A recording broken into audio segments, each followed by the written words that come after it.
Harka fuune hordoftoota keenya miidiyaa Wirtuurraa oduu gaggabaaboo sa'aatii kanaan isinitti himaa oduu waliin ani Yoonaas Mangashaati.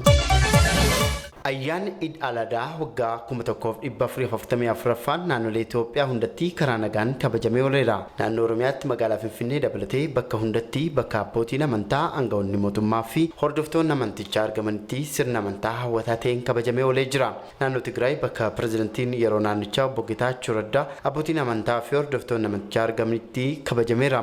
Naannoo Somaaliyaatti bakka pirezidantiin naannichaa Obbo Mustafee Mahammad abbootiin amantaa fi hawaasi bal'aan ayyaanichaaf bahee argamutti kabajamee jira. Haaluma kanaan magaalota gurguddaa naannolee biyyattii hundatti ayyaanni Arafaa waggaa 1444ffaan karaa nagaa fi tasgabbii qabuun kabajamee ooleera.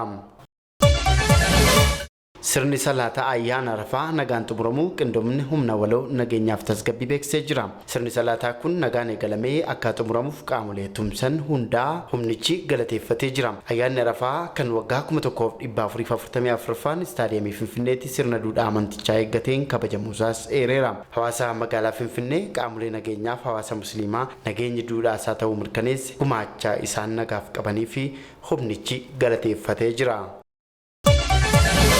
Pirezidantiin mootummaa naannoo Oromiyaa Obbo Shimallis Abdiisaa bakka bu'aa olaanaa Koomishinii Gamtaa Afrikaa Olusegun Obasanjoo fi Baankii Misooma Afrikaatti taanaa Daayireektar olaanaa Dr. Abdul Kamara waliin mari'atanii jiru.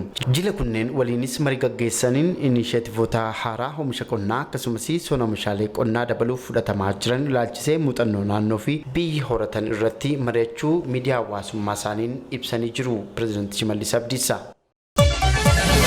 Barreessaan olaanaan mootummoota misooma bahaa Afrikaa egaa Dr. Warqinaa Gabayyoo Gamtaa Awurooppaatti bakka buutuu addaa Afrikaa bahaa Dr. Anet Weber waliin mari'atan. Marii kanaan naannawa bahaa Afrikaatti nageenya waaressuu fi dhimmoota mootummaa laalchisuun hojiilee IGAD hojjechaa jiru irratti marii bu'a qabeessa gochuu barreessaa olaanaan IGAD Dr. Warqinaa Gabayyoo ibsuu isaanii tajaajiloota Itoophiyaa gabaasee jira.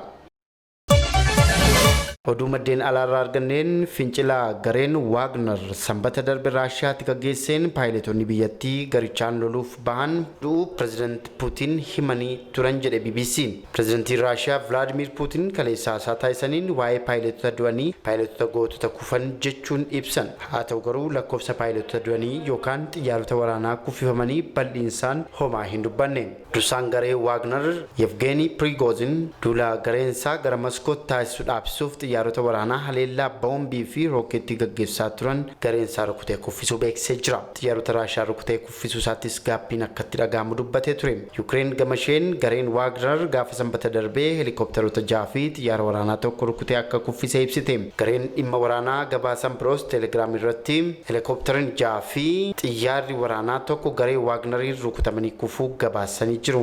BBC Verify viidiyoowwan garagaraa lola hidhattoota Wagnerii fi waraana Raashiyaa gidduutti godhame agarsiisuu baasee jira.